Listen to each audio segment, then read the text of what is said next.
The City of Pittsburgh and its financing partners recently completed a cap over Interstate 579, which when it was developed about 60 years ago created a gap between the downtown area and the city's Hill District.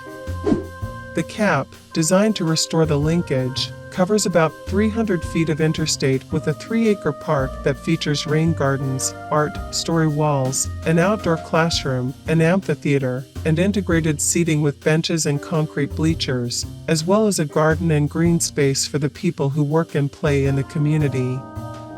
Signs posted around the park feature a character named Keisha, who acts as a tour guide. Other signs describe some of the park's history and architecture. One details the legacy of community leaders like Frankie and Martin Delany, while another explains that the concrete path wrapping around the park that forms the shape of the Sankofa bird, a mythical creature from the Akan people of Ghana. The park is a partial attempt to give back to the neighborhood some of what was destroyed in a 1950s-era urban redevelopment scheme.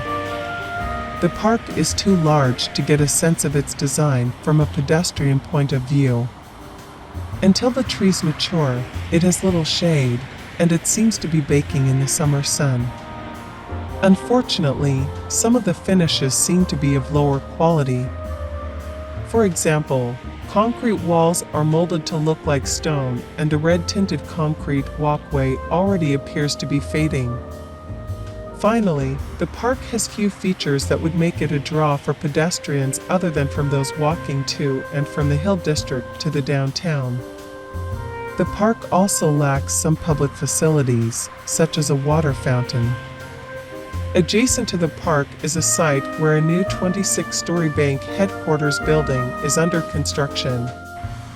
When completed, it might generate more activity in the park.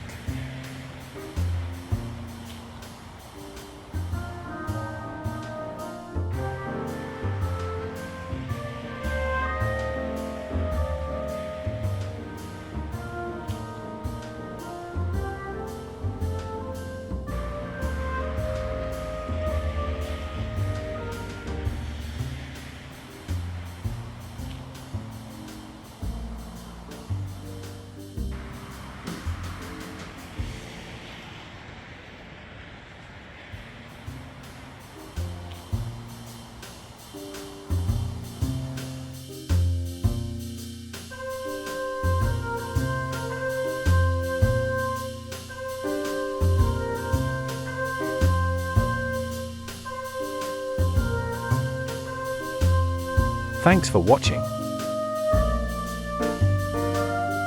Please like, subscribe, and turn on notifications.